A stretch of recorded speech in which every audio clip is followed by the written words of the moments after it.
Donc je suis Samuel Bonodo, j'organise quelques courses et je cours depuis quelques années. On organise le Cross Méditerranée Porte des Morts avec le Trail Altitude de Cuers et ça sera la deuxième édition cette année. Le programme pour cette seconde édition, on va diviser le programme en 2 journées. Le samedi après-midi, c'est une course très festive où on va partir à 14h30 en direction les vignobles de la plaine de Cuers, où on va traverser 5 postes de ravitaillement qui seront alimentés de produits régionaux, de dégustation de vin, de tapenade, de fromage de chèvre, avec bien sûr une animation musicale dans chaque ravitaillement. Ça c'est pour le samedi après-midi, donc c'est plus pour des coureurs loisirs qui ont envie de faire la fête, à courir dans un environnement nature. Et le dimanche, donc c'est plus pour des coureurs qui appartiennent à des clubs, c'est plus l'esprit compétition. Et on va retrouver des enfants à partir de l'âge de 6 ans jusqu'à des vétérans de 70 ans qui vont se succéder toute la journée sur des distances allant de 1 km à 9 km pour la course des As. Voilà, ça regroupe bien sûr des débutants, parce qu'on peut être licencié dans un club et débutant, mais ça regroupe aussi des athlètes de haut niveau qui vont venir participer aux différentes courses le dimanche.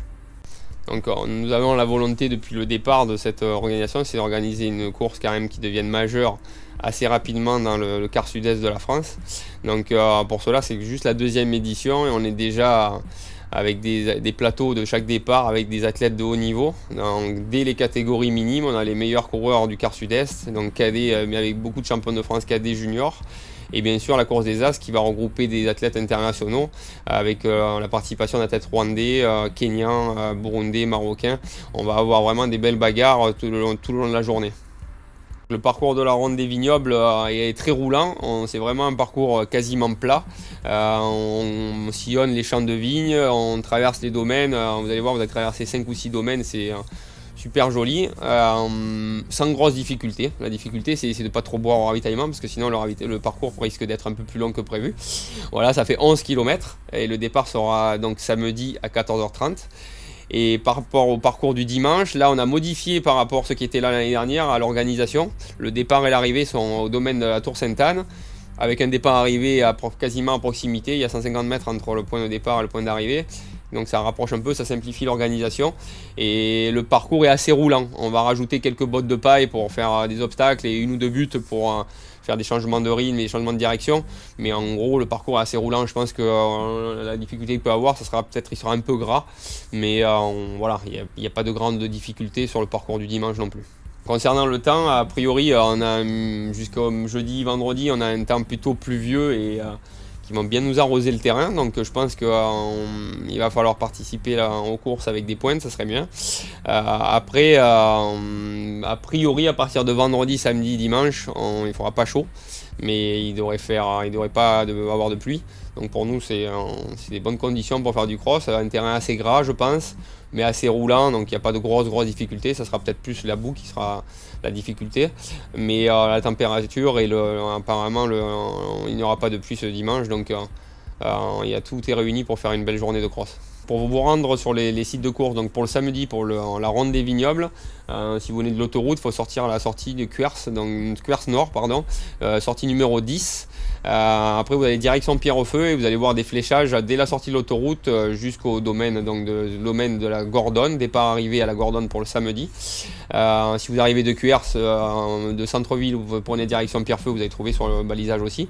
Et si vous arrivez de Pierrefeu, pareil, en direction de Cuers, en fait la course se situe vraiment entre les 2 communes et vous allez trouver du fléchage assez facilement.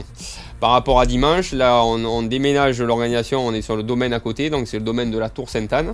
Ce sont les mêmes fléchages, sortie numéro 10, Cuers Nord, que ce soit vous venez de Toulon ou de Nice ou de Brignoles. Vous allez en direction de Pierrefeu et pareil, entre la sortie de l'autoroute et le site de la course, il y a 1,5 km. Ça sera fléché, vous allez direction le cross et on vous aiguillera les parkings. Alors le nombre de participants cette année est très important puisqu'on devrait avoir 700 participants rien que pour la course la ronde des vignobles, ça pour le samedi. Le lendemain on espère dépasser les 1000, entre 1000 et 1300 coureurs, donc l'objectif c'est d'avoir 2000 coureurs dans le week-end. Ça serait une belle réussite pour une seconde édition. Même si vous courez pas et vous êtes dans le coin, vous aimez bien le sport, moi je peux vous conseiller c'est de venir voir les courses parce que les courses de dimanche vraiment il va y avoir du gros spectacle et avec des athlètes de haut niveau. Donc voilà, rien que pour je dirais la beauté du sport et passer une bonne journée en spectateur, vous pouvez assister aux courses, pardon. Je pense qu'il y a de quoi vraiment passer une bonne journée. En ce qui concerne les récompenses, donc le samedi pour la ronde des vignobles, on n'a pas fait de classement, donc vous serez classé au classement général, mais on n'aura pas de podium lié à la performance. On a vraiment calé cette course pour faire une course festive et en gardant cet esprit. Par contre, il y a un tirage au sort avec 10 gros lots au tirage au sort, donc on vous incite à rester jusqu'à la fin de la course et pendant le tirage au sort qu'on fera entre 16h30 et 17h. Vous allez pouvoir gagner, donc il y a quand même possibilité de gagner un tapis roulant, un VTT, un GPS, un voyage, des paires de chaussures. Donc vous avez 10 beaux lots à gagner, donc il faut rester jusqu'au bout. En ce qui concerne les courses de dimanche, on va faire 2 remises des prix. Les courses de la matinée seront récompensées à 11h45. Donc ça concerne toutes les courses qui ont eu lieu dans la matinée. Et à 16h, il y aura la remise des prix de toutes les courses de l'après-midi. Donc là, les 3 premiers de chaque catégorie seront récompensés. La première équipe sera aussi récompensée dans chacune des catégories. Et là, bien sûr, les courses sont dotées avec un classement par hommes, garçons et filles. Et bien entendu, vous allez avoir des lots de la marque Puma pour tous les podiums à partir de Benjamin jusqu'aux vétérans. Donc nous vous attendons samedi et dimanche pour ce beau week-end de course à pied et de sport. Venez nombreux, que ce soit athlètes, accompagnateurs ou spectateurs. Et on vous donne rendez-vous donc soit le samedi après-midi, soit le dimanche. Domaine de la Gourdonne pour samedi et à Tour-Sainte-Anne dimanche. Merci.